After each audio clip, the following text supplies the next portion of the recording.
Good morning students. இது நம்ம commerce சப்ஜெக்ட்ல செகண்ட் கிளாஸு. ஃபர்ஸ்ட் கிளாஸ்ல என்ன பார்த்தோம் அப்படின்னா பிரின்சிபல்ஸ் ஆஃப் மேனேஜ்மெண்ட் அப்படின்னா என்ன அப்படிங்கிறத பற்றி தெளிவாக பார்த்துருப்போம். இந்த கிளாஸ்ல நம்ம என்ன பார்க்க போகிறோம் அப்படின்னா சாப்டர் 2 ஃபங்க்ஷன்ஸ் ஆஃப் மேனேஜ்மெண்ட். இந்த ஃபங்க்ஷன்ஸ் ஆஃப் மேனேஜ்மெண்ட் எதெல்லாம் பேஸ் பண்ணியிருக்கு, எதெல்லாம் ஸ்பெசிஃபை பண்ணியிருக்கு அப்படின்னு பார்க்கலாம். ஃபர்ஸ்ட்டு பார்த்தோம் அப்படின்னா functions of management time specified, institutional specified, country specified. இதை மூணையும் ஸ்பெசிஃபைட் பண்ண ஒரு விஷயத்தை தான் மேனேஜ்மெண்ட் ஃபங்க்ஷன் அப்படின்னு சொல்கிறோம். இந்த மேனேஜ்மெண்ட் ஃபங்க்ஷன் அப்படிங்கிறது 19th செஞ்சுரியை கம்பேர் பண்ணும்போது 20th செஞ்சுரியோட மேனேஜ்மெண்ட் ரொம்ப டிஃபராகவே இருக்குது அப்படின்னு சொல்லியிருக்காங்க. இந்த மேனேஜ்மெண்ட் ஃபங்க்ஷன் அப்படிங்கிறது இஸ் கால்டு மேனேஜ்மெண்ட் ப்ராசஸ் அப்படின்னு சொல்லலாம். ஸோ மேனேஜ்மெண்ட் ஃபங்க்ஷன் அப்படிங்கிறத மேனேஜ்மெண்ட் ப்ராசஸ் அப்படின்னு சொல்லலாம். This process is 24 hours nonstop process for reaching highest level. So என்ன சொல்கிறாங்க அப்படின்னா இது 24 மணி நேரமும் தன்னுடைய பணியை செய்யக்கூடிய ஒரு ப்ராசஸ். எதுக்காக அப்படின்னா தன்னோட கோலை, பிஸ்னஸோட கோலை அச்சீவ் பண்ணுறதுக்காக நடக்கக்கூடிய ஒரு ப்ராசஸை தான் மேனேஜ்மெண்ட் ப்ராசஸ் அப்படின்னு சொல்கிறாங்க. ஸோ நெக்ஸ்ட் பார்த்தோம் அப்படின்னா ஃபங்க்ஷன்ஸ் ஆஃப் மேனேஜ்மெண்ட் அப்படிங்கிறது 2 சப்டைட்டிலாக பிரிஞ்சிருக்கு.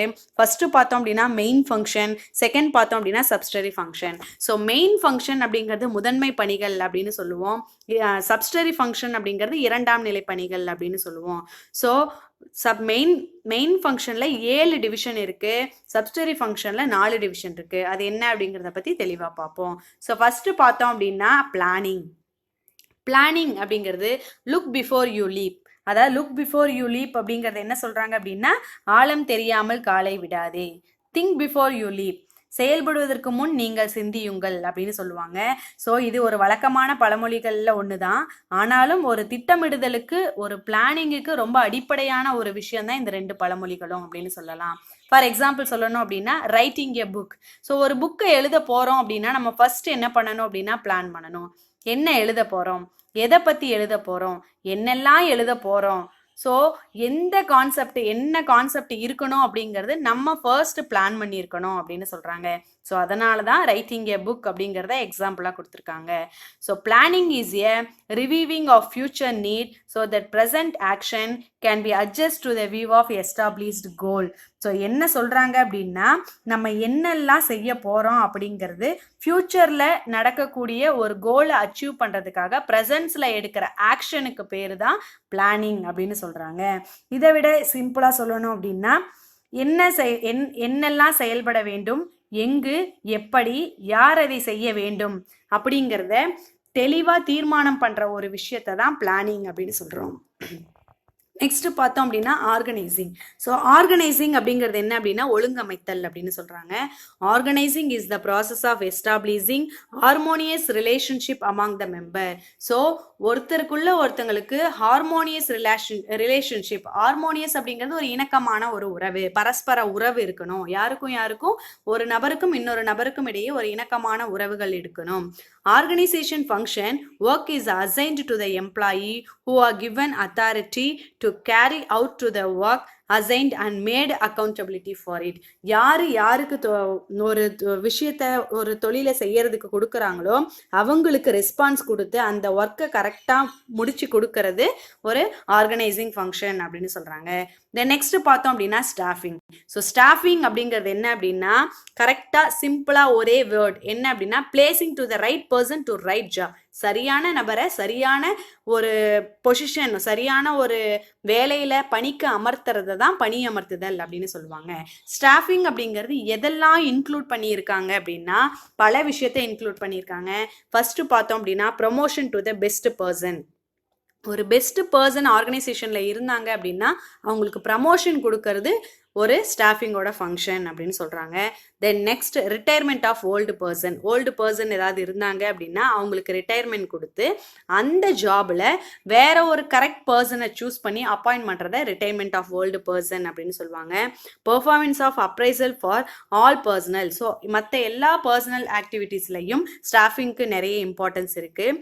Adequate remuneration of personnel. ஒவ்வொரு பர்சனுக்கும் சேலரி அப்படிங்கிறது ரொம்ப இம்பார்ட்டண்டான ஒன்று. போதுமான அளவில் போதுமான ஜாபுக்கு கொடுக்க வேண்டியது ஸ்டாஃபிங்கோட ஒரு ஃபங்க்ஷன் அப்படின்னு சொல்கிறாங்க. நெக்ஸ்ட் பார்த்தோம் அப்படின்னா டைரக்டிங். ஸோ டைரக்டிங் அப்படிங்கிறது என்ன? Directing denote motivating, leading, guiding and communicate with subordinate on an ongoing basis order to the accomplish preset goal. So என்ன சொல்கிறாங்க அப்படின்னா டைரக்டிங் அப்படிங்கிறது ஒரு பர்சனை, ஒரு இண்டிவிஜுவல் பர்சனை ஆர் சபார்டினேட்டை மோட்டிவேட் பண்ணுறது, ப்ளஸ் லீடிங் பண்ணுறது, கைட் பண்ணுறது, அவங்க கூட கம்யூனிகேட்டில் இருக்கிறது, இது எல்லாமே டைரக்டிங்கோட ஒரு மெயின் பர்பஸ் அப்படின்னு சொல்கிறாங்க. தென் நெக்ஸ்ட் பார்த்தோம் அப்படின்னா employee should inform important matter. Employee கிட்ட ஏதாவது இம்பார்ட்டன்ட் மேட்டர் சொல்லணும் அப்படிங்கிற ஒரு பட்சத்தில் த்ரூ எது மூலியமாக சொல்லலாம் அப்படின்னா circular, instruction, manuals, news letters etcetera. இந்த மாதிரி பல விஷயங்கள் மூலமாக அந்த எம்ப்ளாயிக்கு என்ன பண்ணுவாங்க, தன்னோட கம்யூனிகேட் பண்ணுற எல்லா விஷயத்தையும் சர்க்குலேட் பண்ணுவாங்க. They only this business activity goals. So இது மட்டும்தான் என்ன பண்ணும் அப்படின்னா ஒரு பிஸ்னஸ் தன்னோட கோலை அச்சீவ் பண்ணுறதுக்கு ஒரு முதன்மை காரணங்களாக இருக்கும் அப்படின்னு சொல்கிறாங்க.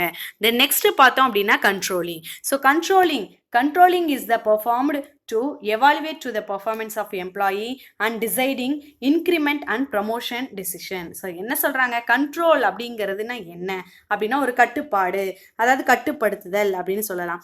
ஊக்க ஊதிய உயர்வு அப்படிங்கிறதோ இல்லை பதவி உயர்வு அப்படிங்கிறதோ ஒவ்வொரு எம்ப்ளாயிக்கும் ஒரு இம்பார்ட்டண்டான ஒரு விஷயம். அந்த விஷயத்தை கொடுத்து நம்ம எம்ப்ளாயீஸை கண்ட்ரோலபுளாக வச்சுக்கிறது தான் கண்ட்ரோலிங் அப்படின்னு சொல்கிறாங்க. ஃபார் எக்ஸாம்பிள் தான் கீழே அண்டர்லைன் பண்ணியிருப்போம், promoting and decision. So promotion, ஒரு பர்சன் என்ன ஒர்க் பண்ணுறாரு, எவ்வளோ சீக்கிரம் எவ்வளோ நல்லா வேலை செய்கிறாரோ அவருக்கு கண்டிப்பாக ப்ரமோஷன் இருக்கணும். ஸோ அதுக்கான டிசிஷனை எடுக்கிறத தான் கண்ட்ரோலிங் அப்படின்னு சொல்கிறோம். தென் நெக்ஸ்ட் பார்த்தோம் அப்படின்னா கோஆர்டினேட்டிங். ஸோ கோஆர்டினேட்டிங் அப்படின்னா என்ன அப்படின்னா all individual performance should be coordinate. எல்லா இண்டிவிஜுவல் பர்ஃபார்மன்ஸும் நல்ல கோஆர்டினேஷனோட இருக்கணும். என்ன பர்பஸுக்காக? Of success of goal. So பிஸ்னஸோட கோலை அச்சீவ் பண்ணுறதுக்காக, சக்ஸஸ் பண்ணுறதுக்காக எல்லா இண்டிவிஜுவல் பர்ஃபார்மன்ஸும் கோஆர்டினேஷனோட இருக்கிறத தான் கோஆர்டினேஷன் அப்படின்னு சொல்கிறாங்க. ஃபார் எக்ஸாம்பிள் என்னெல்லாம் மேம் கோஆர்டினேஷனில் இருக்கலாம் அப்படின்னா பிளானிங் நல்ல கோஆர்டினேஷனோட இருக்கணும், ஆர்கனைசிங் கோஆர்டினேஷனோட இருக்கணும், ஸ்டாஃபிங் கோஆர்டினேஷனோட இருக்கணும், டைரக்டிங், கண்ட்ரோலிங், இது எல்லாம் ஃபுல் கோஆர்டினேஷனோட இருக்கும்போது ஒரு பிஸ்னஸ் தன்னோட கோலை அச்சீவ் பண்ணுறதுக்கு ரொம்ப யூஸ்ஃபுல்லாக இருக்கும் அப்படின்னு சொல்கிறாங்க. தென் நெக்ஸ்ட் பார்த்தோம் அப்படின்னா மோட்டிவேட்டிங். ஸோ மோட்டிவேட்டிங் அப்படின்னா என்ன அப்படின்னு உங்களுக்கே தெரியும். மோட்டிவேட்டிங் அப்படின்னா செயலூக்கமளித்தல் அப்படின்னு சொல்லுவாங்க. To the goal are achieved with the help of motivation. ஒரு பர்சனை மோட்டிவேட் பண்ணுறது அப்படிங்கிறது என்ன அப்படின்னா அவன் எதுக்காக அப்படின்னா அந்த கோலை அவரை அச்சீவ் பண்ணுறதுக்காக நம்ம மோட்டிவேட் பண்ணுறோம். Motivation to create increase in performance. நம்ம மோட்டிவேட் பண்ணுறது மூலமாக தான் ஒவ்வொரு பர்சனோட பர்ஃபார்மன்ஸும் என்ன ஆகும் அப்படின்னா இன்க்ரீஸ் ஆகிக்கிட்டே இருக்கும். ஃபார் எக்ஸாம்பிள் சொல்லணும் அப்படின்னா சொல்லலாம், என்ன அப்படின்னா ஒரு பையன் நல்லா படிக்கிறான், அவனை மோட்டிவேட் பண்ணணும் அப்படின்னா ஏதாவது பரிசுகள் கொடுத்து ஏதாவது கிஃப்ட் கொடுத்து என்ன பண்ணலாம் அப்படின்னா மோட்டிவேட் பண்ணி நீ இதே மாதிரியே நல்லா படிக்கணும் அப்படிங்கும்போது அவனுக்குள்ள ஒரு செயலூக்கம். ஸோ செயலூக்கம் அப்படிங்கிறது ஒரு மோட்டிவேட் ஆகி அவன் அடுத்த எக்ஸாம்லையும் நல்லா படித்து நல்லா மார்க் வாங்கலாம். தென் நெக்ஸ்ட் பார்த்தோம் அப்படின்னா சப்ஸ்டரி ஃபங்க்ஷன். ஸோ இதுக்கு முன்னாடி பார்த்தது எல்லாமே மெயின் ஃபங்க்ஷன். ஸோ மெயின் ஃபங்க்ஷனோட 7 சப் டாபிக் பார்த்துட்டோம். அடுத்து சப்ஸ்டரி ஃபங்க்ஷன். ஸோ சப்ஸ்டரி ஃபங்க்ஷனில் மொத்தம் 4 டாபிக் இருக்குது. First one innovation. So innovation அப்படின்னா என்ன? இன்னோவேஷன் அப்படிங்கிறது புதுமைப்படுத்துதல். புதுமை ஒவ்வொரு பிஸ்னஸுக்குமே ஒவ்வொரு என்டர்பிரைசஸுக்குமே இன்னோவேஷன் அப்படிங்கிறது ரொம்ப இம்பார்ட்டண்டான ஒன்று. Innovation refers to the preparation personal and organization to face the change is made to the business world. Continuous changes are being made in the business. ஒவ்வொரு பிஸ்னஸுக்கும் ஒரு இன்னோவேஷன் அப்படிங்கிறது ரொம்ப இம்பார்ட்டண்டான ஒன்று. வியாபார உலகில் செய்யப்படும் மாற்றங்கள் எதிர்கொள்ள ஊழியர்களையும் அமைப்புகளையும் தயார் நிலைப்படுத்தும் செயல்பாடு புதுமைப்படுத்துதல் அப்படிங்கிற ஒரு வேர்டில் சொல்லலாம். அதாவது இன்னோவேஷன் அப்படிங்கிறது புதுசாக ஏதாவது ஒன்று கிரியேட் பண்ணிக்கிட்டே இருக்கக்கூடிய ஒரு சில செயல்கள். ஒவ்வொரு ஆர்கனைசேஷன்லையும் கண்டினியூஸான சேஞ்சஸ், கண்டினியூஸான இன்னோவேஷன் நடந்துக்கிட்டே தான் இருக்கும் அப்படின்னு சொல்கிறாங்க. தென் நெக்ஸ்ட் பார்த்தோம் அப்படின்னா கன்சியூமர் சாட்டிஸ்ஃபைட். ஃபார் எக்ஸாம்பிள் சொல்லணும்னா கன்சியூமர் சாட்டிஸ்ஃபைட். எப்படி கன்சியூமர் சாட்டிஸ்ஃபைட் ஆவார்? புதுசாக ஏதாவது ஒரு இன்னோவேஷனை கொடுத்துட்டே இருக்கும்போது இவங்க நல்லா பண்ணுறாங்க அப்படின்னு சொல்லி என்ன பண்ணுவாங்க அவங்கன்னா இன்னோவேஷனை கிரியேட் பண்ணி மேனேஜ்மெண்ட் நல்லா பண்ணுவாங்க. தென் நெக்ஸ்ட் பார்த்தோம் அப்படின்னா ரெப்ரசன்டேஷன். ரெப்ரசன்டேஷன் அப்படின்னா என்ன சொல்லுவாங்க அப்படின்னா பிரதிநிதித்துவம் அப்படின்னு சொல்லுவாங்க.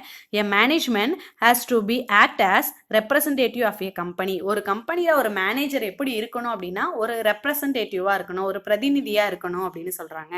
ஏன் அப்படின்னா ஒரு மேனேஜர் தான் எல்லா கஸ்டமர்ஸையும் டீல் பண்ணுறாங்க. Manager has dealing with a customer. Every manager good relation to others. ஒரு எல்லா மேனேஜரும் மற்ற பர்சன் கிட்ட மற்ற கஸ்டமர்ஸ் கிட்ட எப்படி இருக்கணும் அப்படின்னா ஒரு குட் ரிலேஷனோட இருக்கணும் அப்படின்னு சொல்கிறாங்க. தென் நெக்ஸ்ட் என்ன அப்படின்னா decision making. So decision making அப்படின்னா என்ன அப்படின்னா முடிவெடுத்தல். Every employee of an organisation has be make number of decision. ஒவ்வொரு அமைப்பும் ஒவ்வொரு பணியாளரும் பல்வேறு எண்ணிக்கையிலான முடிவுகளை ஒவ்வொரு நாளும் ஒவ்வொரு முடிவுகளை எடுக்கின்றன. ஸோ இந்த முடிவு அப்படிங்கிறது ஒரு மேனேஜ்மெண்ட்டுக்கு இம்பார்ட்டண்டான ஒரு ஃபங்க்ஷன் அப்படின்னு சொல்லலாம். தென் நெக்ஸ்ட் பார்த்தோம் அப்படின்னா கம்யூனிகேஷன். கம்யூனிகேஷன் அப்படின்னா என்ன அப்படின்னா தகவல் தொடர்பு. ஈஸியாக நம்ம கம்யூனிகேட் பண்ணிக்கிறதா சொல்லுவாங்க. Communication is the transmission of human thought view to the opinion from to one person to another person. ஒரு பர்சனுக்குள்ள இருக்கிற அந்த மன சிந்தனைகள் மன தாட்டை என்ன பண்றாங்க அப்படின்னா ஒரு பர்சன் கிட்ட இருந்து இன்னொரு பர்சன் கிட்ட சொல்றதுக்கான ஒரு வழிமுறைகளை பயன்படுத்துறது தான் கம்யூனிகேஷன் அப்படின்னு சொல்றாங்க. So it's most importance for functions of management. இது ஃபங்க்ஷன்ஸ் ஆஃப் மேனேஜ்மெண்ட்ல ரொம்ப இம்பார்ட்டன்டான ஒன்று. பாருங்க இந்த லெசன் இந்த சாப்டர் கம்ப்ளீட் ஆச்சு. ஸோ இந்த சாப்டரோட 1 மார்க் பார்ப்போம். which is the primary functions of management? first one. so அதோட ஆன்சர் என்ன அப்படின்னா அதோட ஆன்சர் என்ன கொடுத்துருக்காங்க?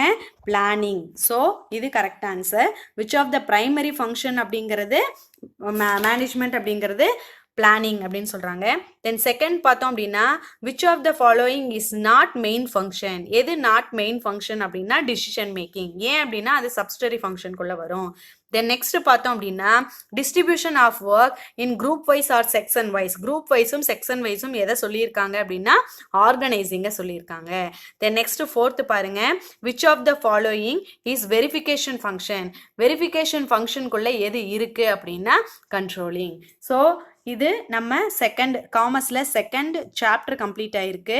இதுக்கப்புறம் நம்ம அடுத்த கிளாஸ்ல third chapter MBO and MBE பத்தி தெளிவாக பார்ப்போம். Thank you students.